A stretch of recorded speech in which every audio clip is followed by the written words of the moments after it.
por cualquier espacio tampoco. Eso nos fortalece, nos da el mayor temple y el coraje para decir al pueblo peruano que la huelga continúa y no la vamos a vender, querido gobierno.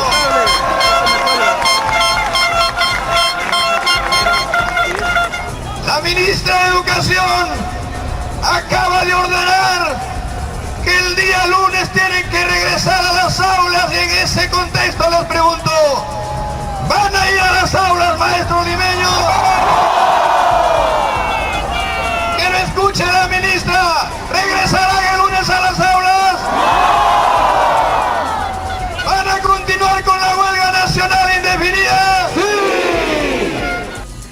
Hola, hola, muy buenas noches, bienvenidos. Esto es 2017 y al que acabamos de escuchar es al famoso Pedro Castillo. ¿Qué es este señor? Un representante nacido del magisterio desde las regiones, un nuevo caudillo que intenta llegar a ser, que seguramente él estará desarrollando, un anarquista, porque a pesar de los acuerdos a los que ya se supone se ha llegado y de la buena voluntad expresada por parte de todos los sectores, el señor insiste en la huelga. ¿Qué hay detrás de Pedro Castillo? ¿Es él solo o hay gente que lo está manipulando? Vamos a tratar de entender lo que está sucediendo porque la situación realmente se complica todos los días y hoy ya hemos visto gente de la CGTP en las calles. Ya no hablamos solamente de una huelga de profesores y para entender el panorama político que estamos viviendo está con nosotros Fernando Rospigliosi, ex ministro del Interior. Bienvenido. Hola, Mávila. Fernando, ¿qué hacemos? ¿Cuál es tu impresión? El día de hoy ya no hablamos solamente de una huelga de maestros, este es el discurso de alguien que busca otra cosa. Bueno, creo que desgraciadamente ha habido un pésimo manejo de este problema magisterial desde el comienzo. No ha habido un entendimiento de lo que estaba pasando de parte del gobierno, que era el principal operador de esto, ¿no? La huelga empieza en el Cusco, como sabemos, y ellos no se dan cuenta del potencial que tenía esto. Es decir, ahora se habla de la evaluación, de la meritocracia y toda esta cosa, no se entiende una cosa. Este año por primera vez se iban a empezar las evaluaciones que podían terminar con el despido de los maestros. O sea, hay dos tipos de evaluaciones básicamente. Una en la que tú te presentas para poder ascender. Si no agarras la plaza que está más arriba, no pasa nada, te quedas ahí. Ahora, eso es un cuello de botella también, han estado hablando y haciendo diciendo grandes cosas de esto, pero en realidad se presentan 5.000 y entran 50 y todo el resto se queda afuera. O sea, aún cuando han aprobado la evaluación. Cuando han aprobado el examen, pero hay muy pocas plazas en los puestos de arriba. Ahora, ese es un tipo de evaluación donde no te pasa nada si no apruebas, pero recién este año se van a empezar a aplicar lo que los maestros llaman las evaluaciones punitivas, ¿no? Cuando te despiden, si es que no la apruebas. Y por eso es que está esta huelga así como está. No es que sea el CONARE, Sendero o este señor Castillo. Tú ves maestros que son maestros de escuela en la calle que están muy molestos y que no quieren esto. Entonces no ha habido un trabajo de persuasión. Simplemente te aplico esto porque yo soy un técnico, yo sé mucho de estas cosas y te aplico este sistema, que además tiene sus bemoles. O sea, es lo que los maestros dicen que son subjetivos. ¿Cómo es el examen? Va el director de la escuela, va otro maestro y alguien de la OGEL y te miran en el aula. Claro. ¿No? Entonces dicen, eso es un criterio subjetivo. De repente el director me tiene bronca a mí y entonces me desaprueba y me arruina. O sea, hay un montón de cosas hay que entender, que no es tan sencillo esto como decir, estos son unos canallas, son unos terroristas, no es así. Pero entonces tenía que haber una labor de persuasión, de convencimiento. Eso es la política. Ahora, lamentablemente el territorio nacional es complejo. El norte no piensa como el sur no piensa como el centro. Las dificultades de alguien que enseña en Iquitos no son las mismas del que enseña en Lima. Y esto definitivamente complica el manejo de una situación de esta naturaleza. Es decir, no puede haber un ministerio que quiera aplicar una política y decir, ok, va esto para todos por igual, porque algunos sienten evidentemente que están en desventaja frente a otros. Sí, ¿no? sí, claro. Y tenemos ahí el problema de la descentralización, de la regionalización, que muchas veces no ayuda, ¿no? Porque hemos visto que los gobiernos regionales tienen comportamientos disímiles y muchas veces actúan en función de intereses políticos y no hacen las cosas que tienen que hacer porque tienen miedo a perder votos y entonces no hacen pues bien su trabajo en algunos casos, ¿no? Entonces es muy complicado, pero por eso digo, creo que se ha manejado muy mal el asunto. Esto de llamarlos terroristas ha sido un desastre. Primero porque es falso. No son terroristas. Ni los maestros ni los dirigentes. El Ministerio del Interior no ha podido presentar un solo caso de un maestro que haya cometido un acto terrorista o que haya estado preparándolo. O sea, un terrorista es el que comete actos terroristas o que está eventualmente preparando esta relación con Movadef que el ministro presentó y que fue su argumento principal para cuestionar la dirigencia de Castillo.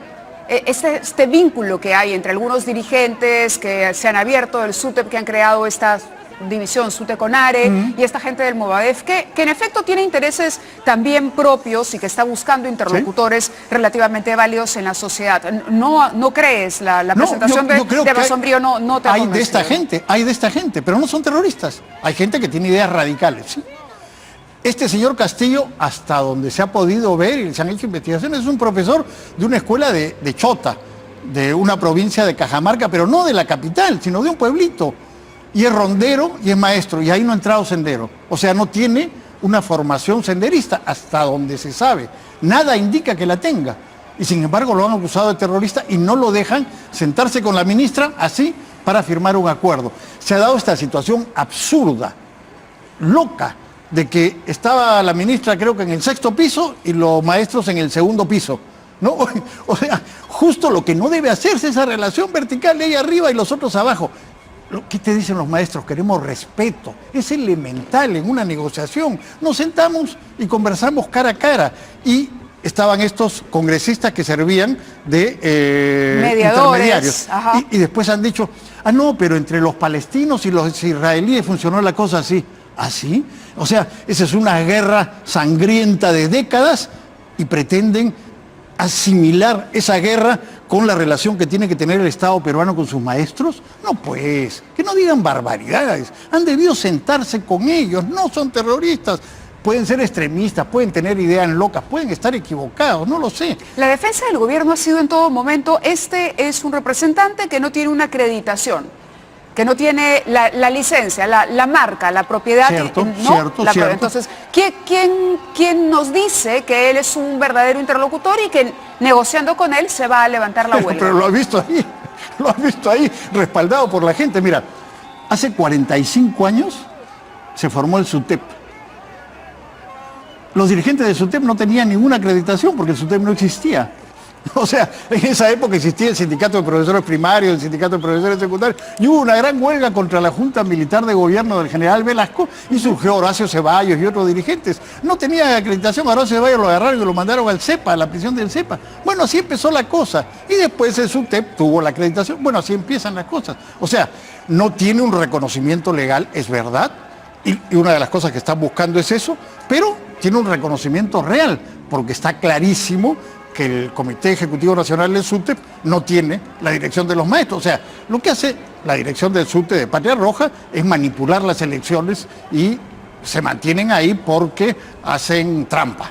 Esa es la realidad. No tienen ya la mayoría. Ahora, ¿hay otro grupo que pueda disputarle? Parece que no, o sea, son muchos. Pero por lo menos tienen que negociar con eso. Con el Cusco no negociaron. ¿Qué acreditación tenía? Era un dirigente del Cusco. Así como este señor es un dirigente de Cajamarca y hay otros de otros lugares. Hay que tratar las cosas políticamente, pero lo han tratado con los pies, han maltratado a los maestros, los insultan. Mira, a mí me preocupa mucho esta situación, porque tenemos un gobierno precario, que está plagado de escándalos desde el comienzo, que tiene una minoría en el Congreso y tiene una mayoría opositora muy fuerte, que son elementos que ya hacen débil a un gobierno y que crean una situación de peligro. Y la tercera cosa es que haya masas en la calle protestando y creando disturbios como lo que está ocurriendo ahora. Esos tres elementos juntos son peligrosísimos para la estabilidad de un gobierno. Si bien hasta ahora el movimiento en la calle no ha llegado a mayores, gracias a Dios, no tenemos personas heridas, en fin, no hay atentados contra la propiedad privada o pública, podemos hablar de un caos en el tránsito. En el centro de Lima hoy, tuve la oportunidad de estar ahí, era impresionante, impresionante, te juro que desde hace mucho tiempo no se veía desde los años 80, quizá lo primero que venía a mi memoria era eso, cuando uno transitaba por el centro y el tránsito por el centro estaba prohibido porque sabías que era escenario de este tipo de protesta. Era gente de la CGTP, era gente que venía de distintas regiones, tenían los letreros incluso de las regiones a las que representaban. Ahora, el problema es complejo porque Castillo habló con los congresistas. Castillo habló, bueno, no llegó a hablar con el presidente. El gobierno se había puesto cabe solo porque el ministro del Interior sostiene que con este señor no se negocia. Por lo tanto, dejaba sin esa posibilidad a la ministra y al propio presidente, porque imagínate lo que hubiese sido el ministro presentando, diciendo con este señor no se negocia y la ministra sentada con el señor. ¿No hubiese sido peor eso? Beto Ortiz entrevistó a la ministra y ha puesto una cita de la ministra en el Twitter. Según Beto, la ministra Martens dice: lo dicho por Basombrío llegó a exacerbar a los profesores. Ustedes, los medios, los políticos contribuyeron. He pedido disculpas. Eso, según Beto, le dijo. Bueno, eso agrava más la situación porque mirando al interior del Ejecutivo, al interior del gobierno, te das cuenta que ni siquiera entre los integrantes del gobierno hay un acuerdo, un norte y la comunicación necesaria para manejar una sola estrategia en la solución de esto. Así es, y tú has visto al presidente de la República que un día dice una cosa, al otro día dice otra cosa, se contradice, se desdice, se vuelve a contradecir. Es decir, no hay. ¿Cómo explicamos eso en alguien como Pedro Pablo Kuczynski? Pero bueno, Pablo Kuczynski, el gabinete de lujo, los tecnócratas que lo manejan todo, que son unos capos, el país iba a volver por la senda del desarrollo, ¿no? Todos estábamos entusiasmados, el sector construcción, incluso la gente que con justa razón reclamaba mejoras en sus salarios, no hablamos solamente de maestros, sino también de médicos. Todos tenían una gran experiencia porque este señor había transitado por el sector público y llegaba con las credenciales para hacerse de la presidencia de la República. ¿Qué pasó con el fenómeno PPK? Yo creo que pasaron dos cosas. Uno, que empezó con una situación política muy difícil, con una pequeña minoría en el Congreso y con una mayoría opositora agresiva. Y dos, que él no entiende la política y no quiere entenderla. Porque en esa situación, que ya se sabía el 28 de julio, cuando empieza su gobierno, el 28 de julio del año pasado, pues tenía que tener un gabinete con operadores políticos. Quizás, hasta ahora no hay operadores políticos. No hay, no solamente no hay, no quiere tenerlos. En esa entrevista que le dio Enrique Chávez en Caretas, desprecia la política y reitera su desprecio por la política y no le da la gana. Y ¿quién ha debido, ya, ese es PPK, quién ha debido encabezar el gobierno? El primer ministro, Fernando Zavala. Sí. ¿Lo ha hecho? No lo ha hecho, porque está cortado por la misma tijera que PPK, desprecia la política, no le importa y está metido en el Ministerio de Economía, lo cual está muy bien, eso es lo que sabe hacer, pero requieren políticos y operadores políticos para encauzar el gabinete, para orientarlo, para dirigirlo, para tener una estrategia. Tú lo has dicho, no han tenido una estrategia, han tenido varias, se contradicen entre ellos y han llegado a cometer errores tan graves como esto de excluir a un grupo de maestros con acusaciones absurdas, no fundamentadas. Yo decía, eso es policializar la política. O sea, recibes un informe policial que muchas veces es especulativo y que no tiene sustento real, y en base a eso haces política. No, pues, así no es. Entonces, eso supone, digamos, que en el ámbito de la lógica y de lo que debería ocurrir, el ministro Basombrío tendría que dejar el ministerio, porque... No sé, yo no diría eso, es el problema de ellos. A ver, el ministro sale y dice, Movadef está vinculado, yo no me siento a conversar con esto. Hace una exposición en el Congreso, algunos congresistas han dicho que sí, que creyeron. La gente tiene esa percepción, ¿por qué? Porque finalmente el público que no participa directamente de la huelga también dice algo está pasando y solamente explica esto, como no entiende los problemas del magisterio, como no entiende de lo que estamos hablando, de que hay grupos que no están legitimados en la letra, pero sí en la práctica, y de esta complejidad que hay en el interior del país, dice no, definitivamente son violentistas. Además, ven la actitud, escuchan los discursos y simplemente quieren cerrar los oídos y taparse los ojos para no ver lo que está sucediendo. El asunto es que aquí ya participó el Congreso, participaron todas las bancadas, pero Fuerza Popular se mantuvo así como estratégicamente de costado a ver qué podían hacer. Se reúnen ayer con Fuerza Popular, la primera fuerza en el Parlamento, tampoco hay solución. Entonces ya no pasa solamente por un problema del Ejecutivo, pasa porque hay una masa en la calle que tampoco está confiando o un Congreso y una oposición que tampoco está haciendo bien su papel. Así es, claro que sí. A ver, varias cosas. A ver. Primero quería referirme a un término que tú has usado, sí. Violentistas. Ese es el término que usó el presidente en su mensaje del martes pasado. Usan ese término para querer decir terroristas. No se atreven a decirlo a veces sí le han dicho terroristas, pero usan ese subterfugio.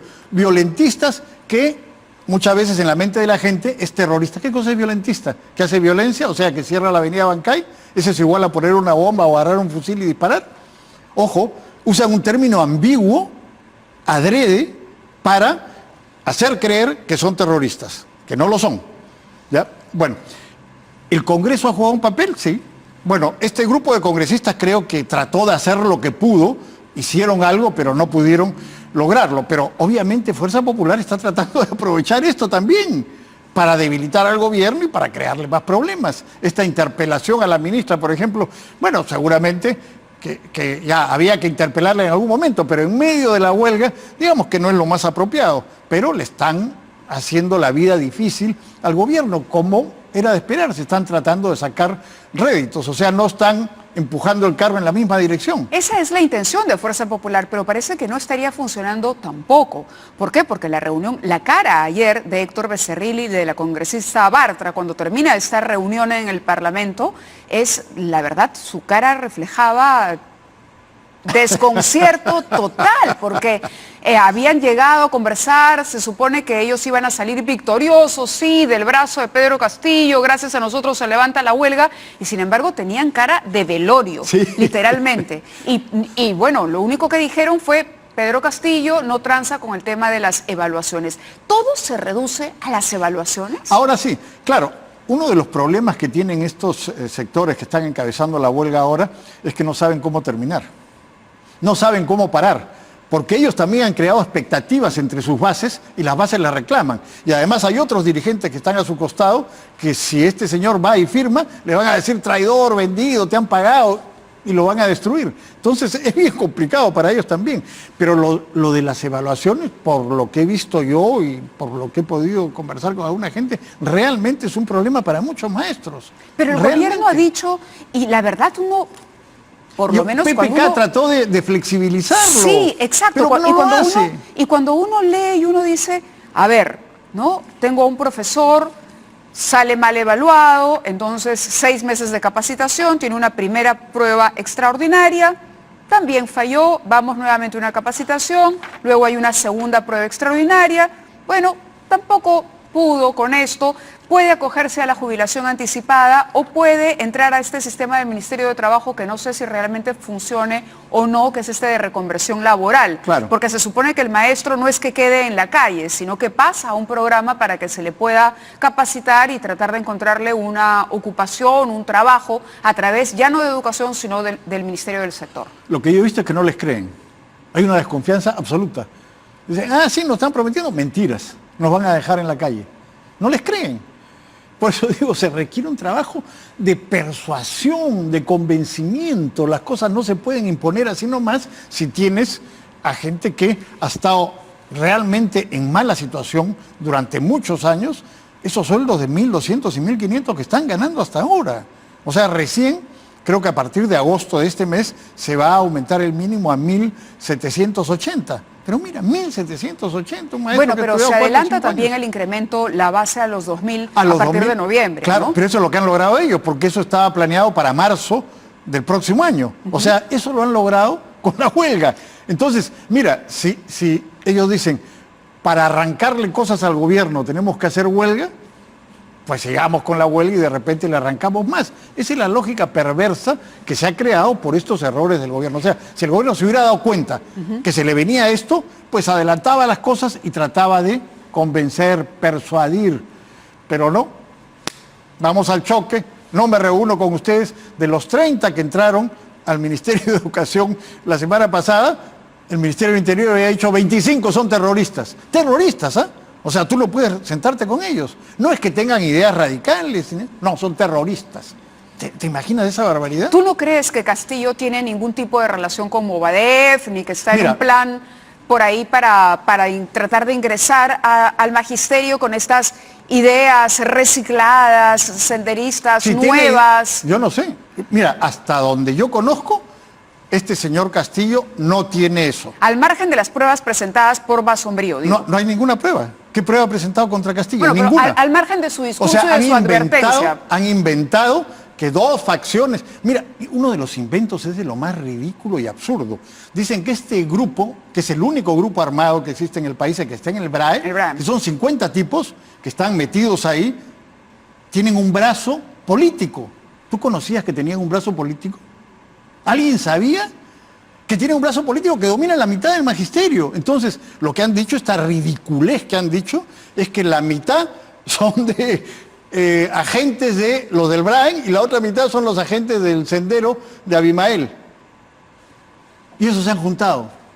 ¿Tú sabías que había un brazo político de este grupo que trabaja con el narcotráfico en el BRAE? Por favor. Bueno, te cuento que en el siguiente bloque del programa va a estar con nosotros el secretario general del SUTEP.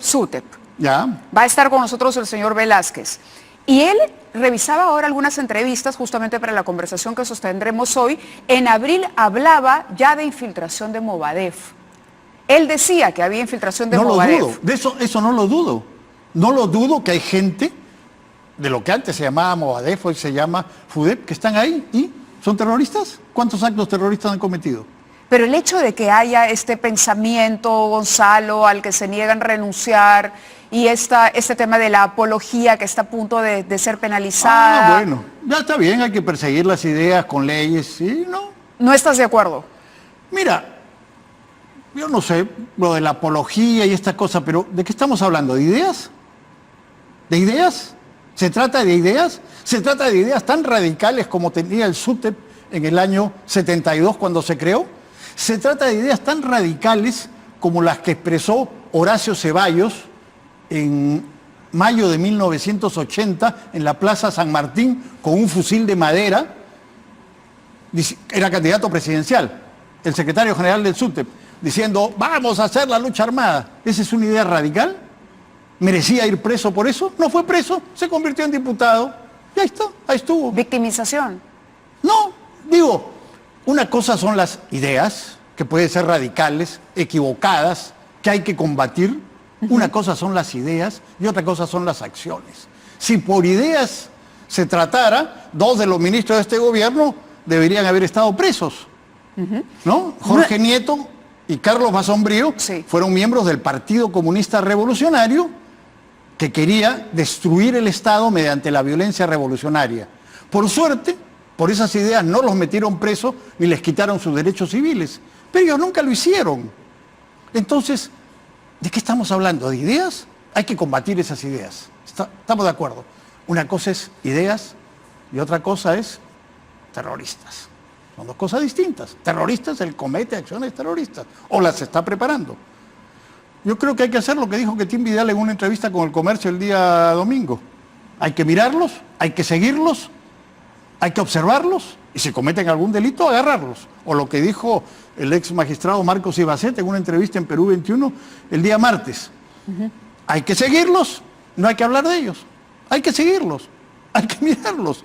Claro, no... Marcos Ibaceta dice que la mejor propaganda que se le ha hecho al Movadef ha sido justamente esta declaración del ministro del Interior. Que ya los ha elevado a una potencia como si estuvieran a punto de asaltar el Porque poder. la sensación a través de las imágenes es que te paralizaron todo. Todo el día, Bueno, los canales están ocupados, es transmitiendo, y son horas de horas de horas, Es verdad. marchas de marchas de marchas. No pasa otra cosa en el país que no sea la marcha famosa encabezada por el señor Castillo y los grupos que se le van uniendo. Ahora, la CGTP se une ahora, y la CGTP, ¿qué tiene que ver con las evaluaciones? No, la CGTP no quiere quedar fuera de juego, pues. No, obviamente. O sea, están viendo que hay un movimiento de rechazo al gobierno, que ahí están las masas en la calle, y entonces ellos dicen, nosotros aquí estamos también, porque si no van a quedar fuera del juego. Claro, hay que aprovechar el caos del momento. Pero volviendo al tema de la participación del Congreso, las instituciones, digamos, legítimamente elegidas, todos los peruanos vamos, votamos, elegimos presidente, vicepresidentes, gobiernos regionales, municipalidades, parlamentarios que nos representan. Este problema no lo ha solucionado el gobierno. Ok, gobierno débil, el señor tecnócrata que no quiere salir de su círculo y no entiende nada. Ya. No han podido los representantes del Parlamento, no ha podido Fuerza Popular. A pesar de todo, a pesar de sus intentos, no pudo llegar a un acuerdo, porque en el tema de las evaluaciones hay un punto en el que no se va a transar, y en eso están de acuerdo todos los parlamentarios, tanto como el gobierno. Ahora, han pedido la intervención de la Iglesia. Lo que me preocupa es, Castillo ha puesto contra las cuerdas a todo el sistema democrático legítimo, es decir, a todos los que nos representan a través del voto que ejercemos los ciudadanos de este país. Es decir, votamos para que nos representen, y a la hora que nos tienen que representar, Castillo los puso todos contra la pared. Lo que significa que mañana tú y yo armamos una huelga por cualquiera de un reclamo bastante legítimo, que tendremos varios también, y también podemos arrinconar a todos. Lo que significa que el sistema de representación tiene muchas fallas. O sea, una cosa que yo he dicho antes es que yo hubiera esperado, en estas circunstancias, desde el comienzo de hace 2 meses, ver a 30, 40, 50 congresistas de todos los partidos movilizarse por todo el país, ir a las plazas, a los colegios, a conversar con los maestros, a discutir con ellos, a tratar de convencerlos. ¿Eso no es hacer política? Ellos son políticos profesionales que están pagados por el Estado. ¿Por qué no han hecho eso? O sea, están acá sentados dando discursos. ¿Por qué no se movilizaron por todo el país? Y en Lima también, en el Cono Norte, donde hay huelga. ¿Por qué no se han movilizado para hacer política? Para aislar a los recalcitrantes, para convencer a los padres de familia. ¿Quién ha hecho eso? ¿Quién ha hecho eso? ¿Una salida a esta huelga serían los padres de familia? Bueno, pero tienes que convencerlos. En algunos lugares están respaldando los padres de familia a los maestros. Tú tienes que persuadirlos, convencerlos. Yo creo que lo primero que hay que hacer, lo que primero que tendría que hacer la ministra de Educación es sentarse con Castillo. Sentarse con Castillo y no darle el motivo o pretexto, no sé, de decir no lo reciben, no lo respetan, no quieren reunirse con nosotros. Lo primero que tiene que hacer... La ministra tendría que sentarse con Castillo, pero el tema de las evaluaciones, bueno, ¿habría que ceder en las evaluaciones? Yo no creo que haya que ceder, pero sí creo que se puede flexibilizar. Lo ha dicho el presidente en la reunión del GORE. Pero lo tendría que hacer ella, ¿no? Para empoderarla en el sector. Bueno, Lo si tiene se puede, que hacer si se ella. puede todavía empoderar, porque yo no sé, es una opinión muy particular, pero digo, cambiando fichas tampoco se va a solucionar el tema. No, pues, no. Porque al contrario, al final quedas como el que no pudo y que se tuvo que ir, y ese también es un mensaje malo a largo plazo. Por lo menos ahora no debería ser así, y el gobierno ahí tiene que ser el presidente, tiene que tomar decisiones, pues para eso está ahí.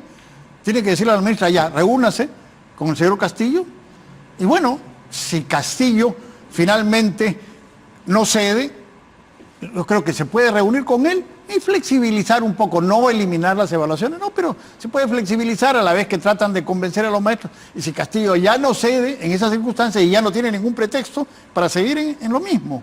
Entonces, pero hay que hacer política, eso es política.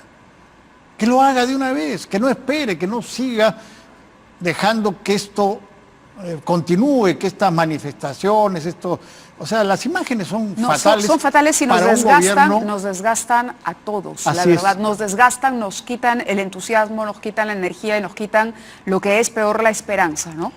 Y es muy peligroso para un gobierno tan precario como este. muy peligroso, porque otra gente también está mirando y mañana tenemos a los otros que se manifiestan y entonces esto puede terminar mal. Que no sean tan tercos. ¿Qué tan mal podría terminar? Puede terminar muy mal, o sea, escándalos, minoría en el Congreso y masas en la calle. Ya hemos visto en América Latina lo que ocurre cuando esto se mezcla. Entonces, que tengan mucho cuidado, que hagan política, que no sean tercos, que no se aferren a ideas equivocadas, negocien. Correcto. Gracias, Fernando, por haber Gracias, estado con Mávila. nosotros, ilustrándonos y abriéndonos la mente para poder entender qué es lo que está ocurriendo en el país. A veces somos los peruanos y los limeños en particular sumamente centralistas y el Perú es tan complejo, tan complicado que hay una obligación de entenderlo si uno quiere ejercer un cargo público. Gracias, Fernando. Gracias, Hacemos una pausa y regresamos con más en 2017.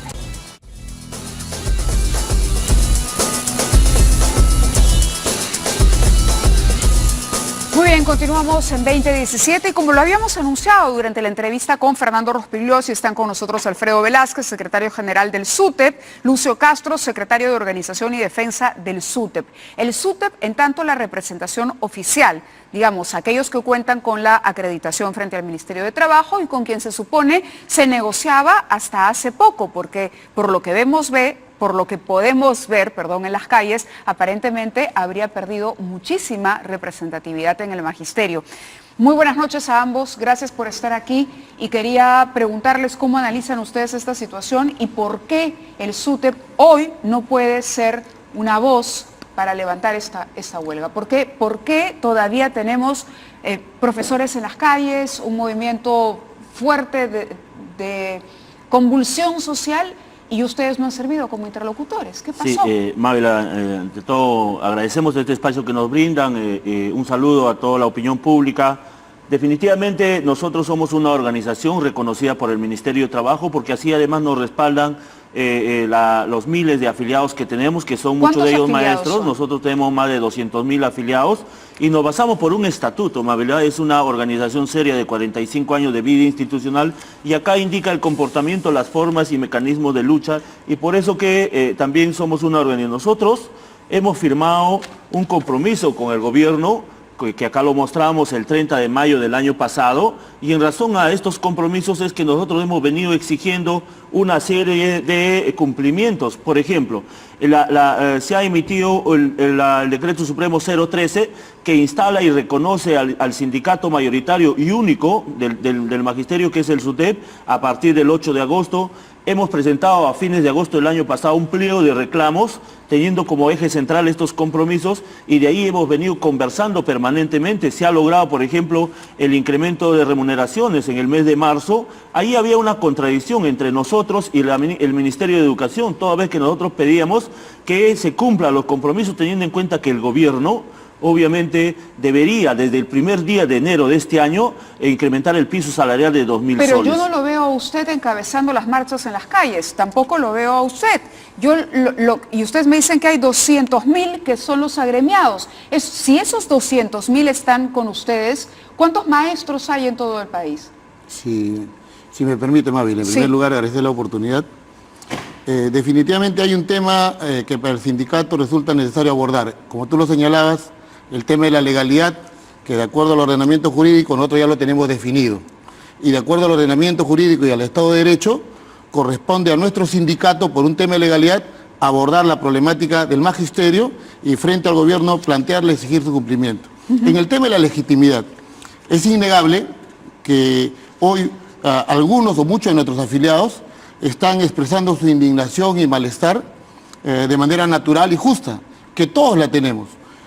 Consideramos que este tema de legitimidad, que implica el nivel de reconocimiento a la dirigencia, es un tema que hoy está embarcado de mucha desinformación, mucho espontaneismo y mucho voluntarismo de parte de nuestros maestros. Nosotros hemos impulsado un paro nacional el 13 de julio. Este paro fue contundente y masivo, si estamos hablando de legitimidad. El magisterio entendió y de alguna forma por los cantos de sirena consideró que la plataforma que le estaban planteando los otros compañeros era la más viable y podía alcanzarse. El tiempo que está demostrando que esa plataforma planteada, que ha sido prácticamente abandonada, al final abordada, y que está contenida en el acta que nosotros firmamos. Todos los puntos que ha firmado el compañero Mesa Tica, todos los puntos que iban a firmar los compañeros que hoy dirige el profesor Castillo Terrones, están contenidas en el acta del 14 de julio.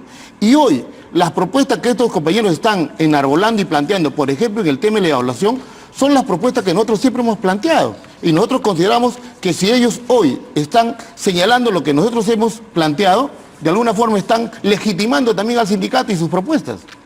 Correcto, pero lo que no termino de entender es por qué entonces la huelga no se levanta. Ustedes han perdido voz, han perdido representatividad. Hay incluso profesores que durante las marchas hablan hasta de traición, de que el SUTEP central se ha aburguesado. Son elegidos por estos 200.000 profesores. ¿Cómo se elige a la dirigencia del SUTEP? Sí, ¿Cómo funciona internamente esto y quiénes tienen derecho a votar? Mávila, todos los maestros del país, entiendo que no todos los maestros votan. Nosotros para eso nos basamos en este estatuto que indicamos. Obviamente hay elecciones universales, un maestro, un voto, hasta los órganos regionales. En todos esos órganos hay un maestro, un voto. Lo concreto que para las elecciones nacionales, por ejemplo, en mi caso, quien les habla por primera vez ha llegado al Comité Ejecutivo Nacional y en calidad de secretario general el año pasado. Recién tenemos aproximadamente un año en esta gestión y hemos sido elegidos por más de 600 delegados de las diversas regiones que han participado y cada delegado participando al evento nacional han debido hacer sus eventos con la agenda y convocatoria según el estatuto y obviamente ahí ser elegidos por los delegados regionales para que sean acreditados a la dirigencia nacional. Y en esa perspectiva, esa es la forma y el mecanismo por el cual nosotros venimos siendo representantes y además permite nuestro estatuto en esa perspectiva. ¿Por qué acá hay un descontento? O sea, obviamente es nuestra responsabilidad no haber informado oportunamente después del 13 de julio. Nosotros hemos trabajado el 13 y el 14 para conseguir esos avances. No solamente es producto del 13. Te manifestaba que desde el año pasado hemos venido trabajando. El 24 de mayo, por ejemplo, nos habíamos reunido también con la ministra de Educación y ahí planteamos.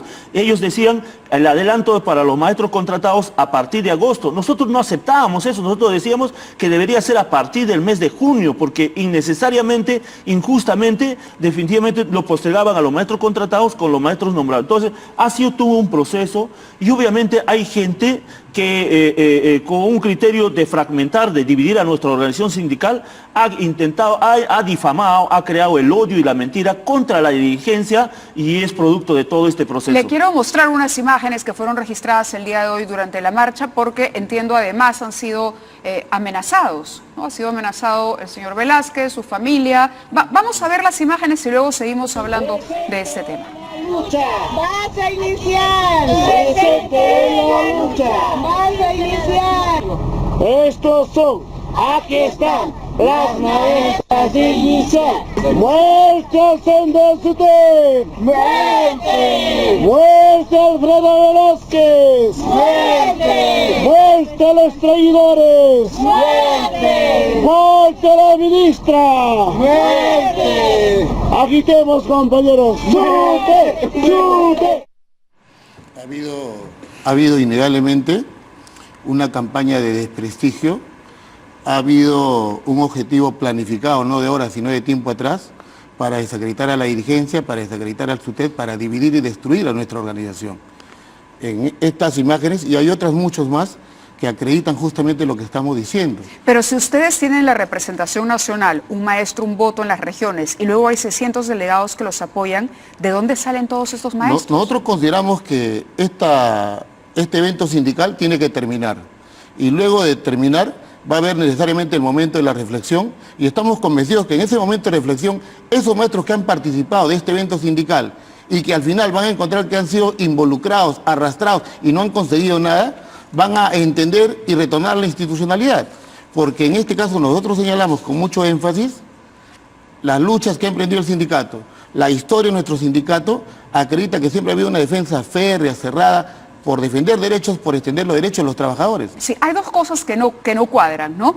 Mientras por un lado el señor Velázquez me dice que ya esto se había visto en julio, que se habían reunido con la ministra, no entendemos por qué la ministra continúa hablando de flexibilizar y habla de diálogo. Si el diálogo ya había concluido y ya se había llegado a acuerdos, entonces, ¿por qué se siguen llevando a cabo reuniones y por qué la propia ministra dice siempre tendremos las puertas abiertas y por qué vemos hoy al el señor Castillo ingresando al Congreso de la República como si fuese el representante que ustedes dicen ser, la representatividad que ustedes dicen tener? Y lo otro era sobre los intereses. ¿Por qué es tan apetecible? ¿Por qué es tan apetecible ser dirigente del SUTEP? Porque entiendo que lo que hay es un intento de legitimarse en el poder. Uno, con respecto a la segunda pregunta, el sindicato que articula el Magisterio Nacional es, si no el más importante y numeroso en todo el país.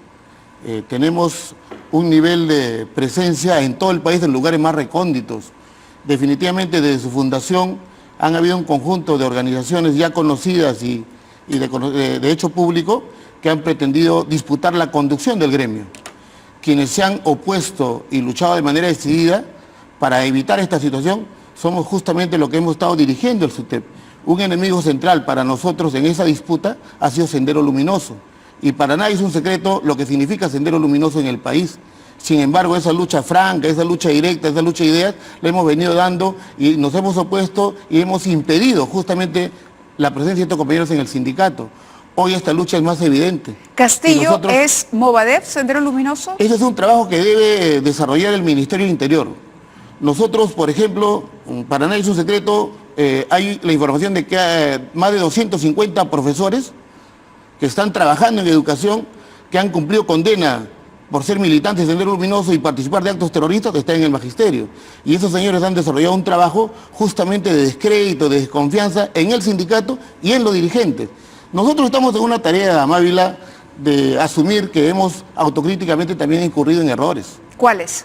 Por ejemplo, uno sustantivo y central, no haber desarrollado un nivel de información y comunicación con los maestros, que es vital resarcir, que es vital recuperar, que es vital desarrollar para recuperar esa confianza y asegurar que esa legitimidad que nosotros consideramos tenemos, se manifieste de manera innegable. Nosotros, en ese sentido, hay un compromiso, recomponer la relación con el magisterio. Lo vamos a lograr. Te pongo un ejemplo de legitimidad, Mávila, para ver cómo esta situación de legitimidad es transitoria. En el año 92 hubo un golpe de Estado en el país, ¿cierto? Y todos sabemos que ese golpe de Estado tuvo legitimidad, a pesar de haber quebrado el ordenamiento jurídico, a pesar de haber quebrado el Estado de Derecho. Y esa situación de legitimidad varió en atención a ¿qué? A que organizaciones sociales, el movimiento popular, los trabajadores, el SUTEP en primera fila, generó las condiciones para que la normalidad y la legitimidad estuvieran en el lado correcto. Ese trabajo, esa legitimidad transitoria, nosotros consideramos que va a retornar a nuestras filas. ¿Reciben ustedes un salario, hay un sueldo, una dieta por la dirigencia? A nivel nacional, Mávila, nosotros tenemos 8 licencias y nosotros percibimos nuestras remuneraciones en la escala que nosotros entramos.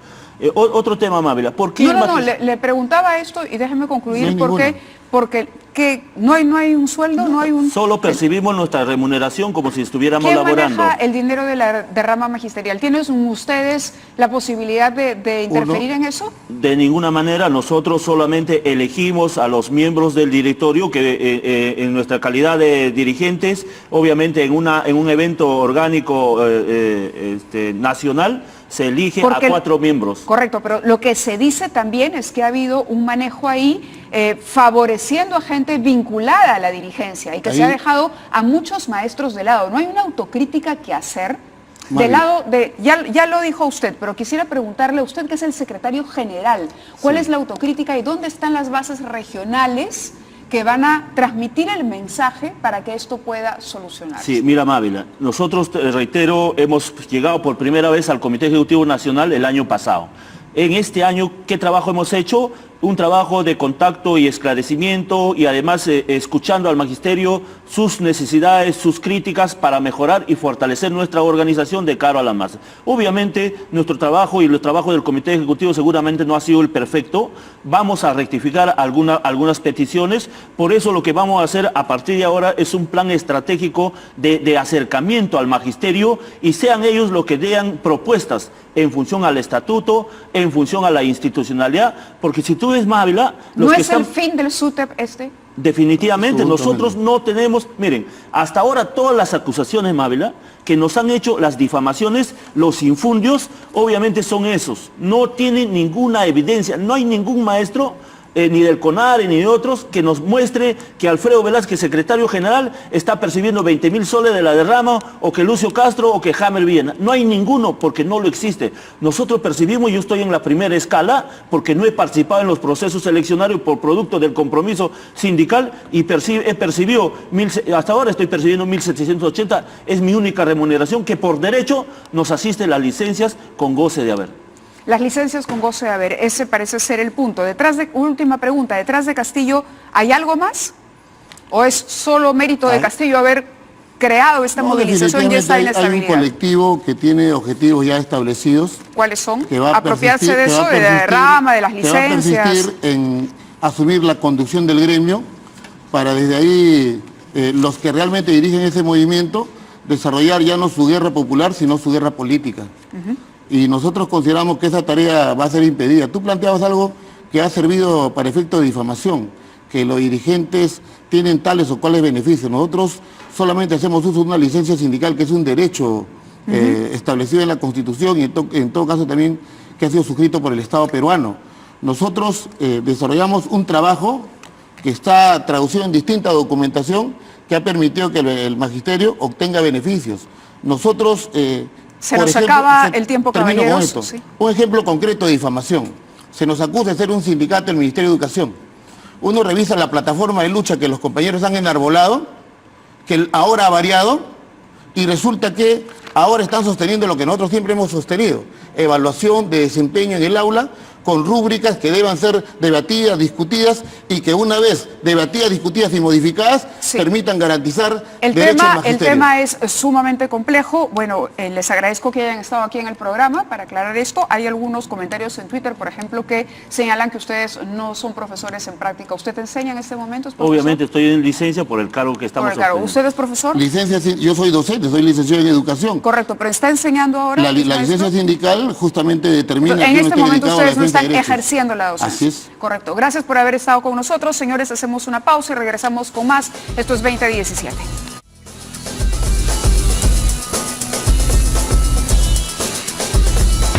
El Perú es un país único. Pero es único por eso que ya todos conocemos. ¿O hay algo más que no estamos viendo?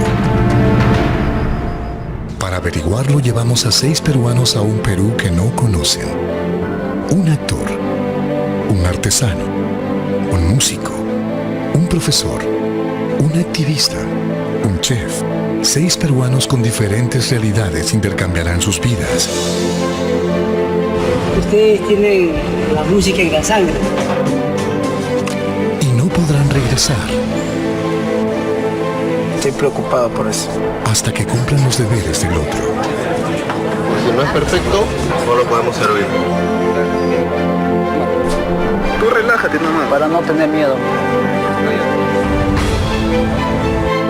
¿Tú crees que en 7 días voy a tejer eso? Marca Perú presenta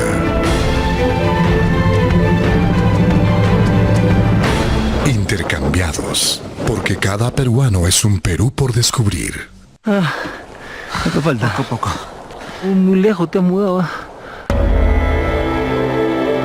Esa es la nueva campaña que ha emprendido PROMPERÚ. Ustedes recordarán seguramente muchísimo aquella que se grabó en Nebraska, ¿no? Ahí empieza todo este cambio para relanzar la imagen de nuestro país con esta calle Perú, este pueblo Perú, que sin acento, por cierto, y con este grupo de personas representativas destacadas de nuestro país que acudieron para establecer un contacto y mostrar las riquezas de los peruanos a ese otro Perú sin acento en Nebraska. Bueno, la campaña Intercambiados es una nueva idea de Marca Perú para fortalecer esta vez los lazos entre los propios peruanos, de repente ya no con fines de exportación, sino con fines de unidad en medio de nuestra diversidad. Para hablar de este tema están con nosotros Rafael Tapia, subdirector de comunicaciones de PROMPERÚ.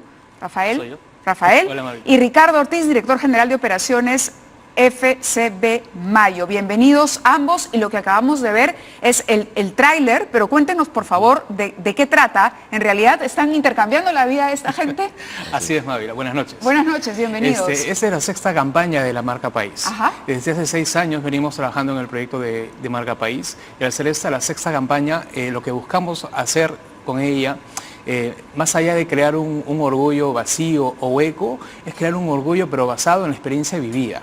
Es por eso que hemos intercambiado la vida de estas 6 personas. 3 de ellas son figuras conocidas, como Carlos Alcántara, que es actor. Claro. Tenemos a Javier Yaipen, que es músico, y Mitsuharu Sumura, que es dueño del restaurante Maido, Misha, ¿no? Los hemos intercambiado con ciudadanos de a pie, peruanos comunes como tú, como yo, como todos los que nos están viendo. ¿Y han sobrevivido al intercambio? Han sobrevivido al intercambio, y es algo que lo irán viendo paulatinamente a medida que soltamos los capítulos, los teasers y todo el material de la campaña. ¿Los objetivos cuáles son? Yo adelanté algo por lo que veo en el tráiler, me parece que va por ahí, pero de repente ustedes tienen otros también, a mediano o largo plazo.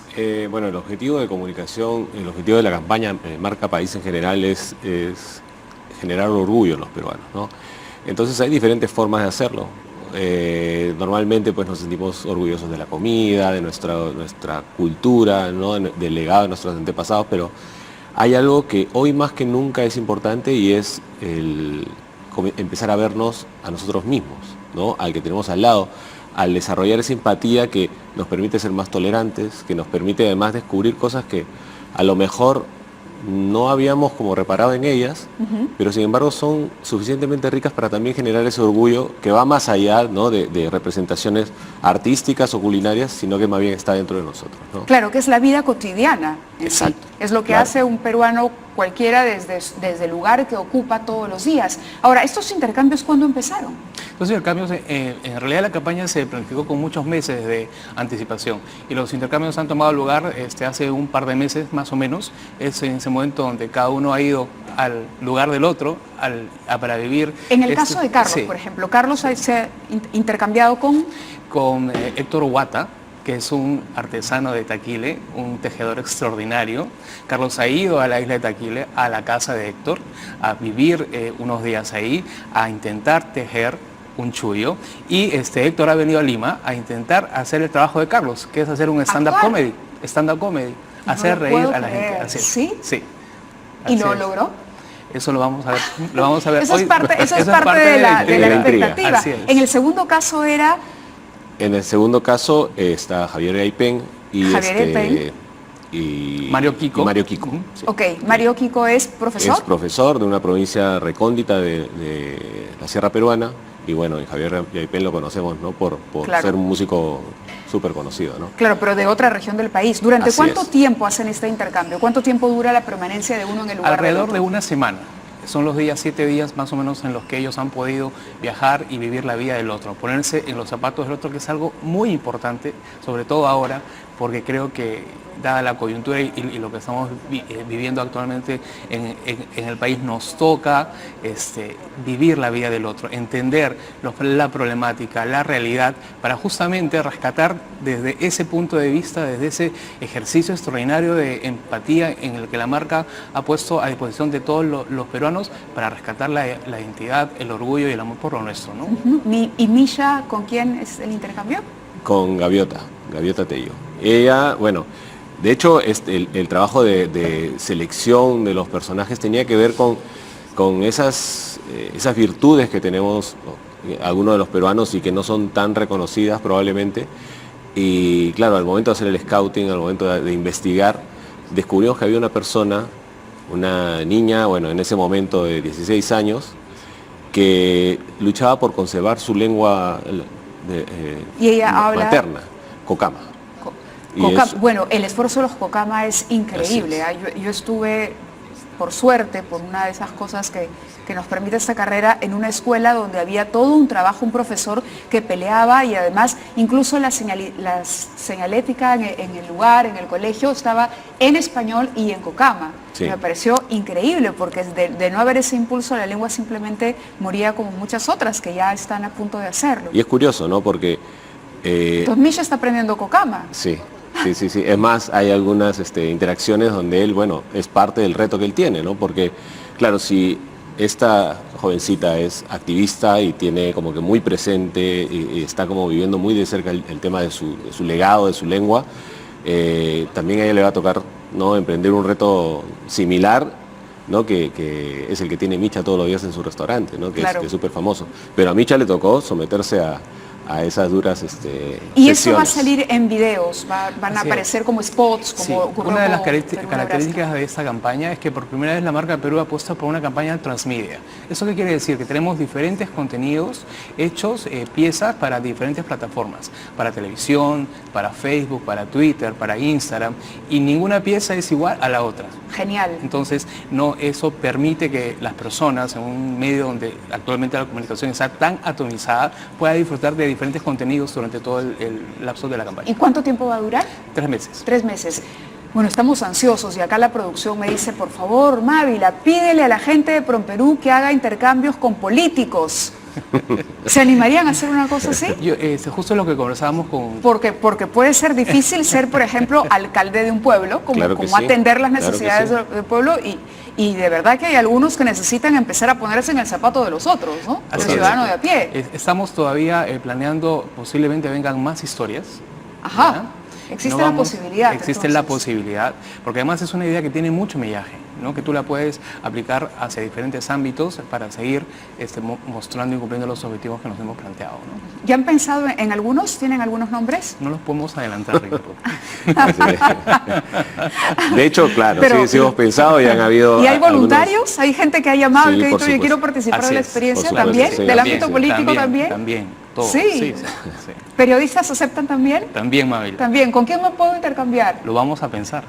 Miren, lo podemos, de verdad, los puedo comprometer a hacerlo. Claro, sería súper interesante porque el gran reto creo que tenemos como país y la explicación de lo que estamos viendo en estos tiempos tan complicados de marchas y de desacuerdos y de diálogos que finalmente no llegan a concretarse porque no hablamos el lenguaje del otro peruano, increíble, compartiendo el mismo territorio, no hablamos el mismo idioma, y con esto no quiero decir que sea español o cocama, sino que no entendemos la realidad del interlocutor que tenemos enfrente, ¿no? Ese viene a ser el problema, así que los felicito por la campaña, estamos muy entusiasmados por empezar a ver los videos y para que me digan cuándo empiezo con el intercambio ya. Gracias chicos por venir, un placer tenerlos y también un placer tenerlos a ustedes. Ojalá mañana tengamos mejores noticias, señores, para todos. Esto fue 2017, se quedan con Valerie Vázquez de Velasco en Noticias a las 10.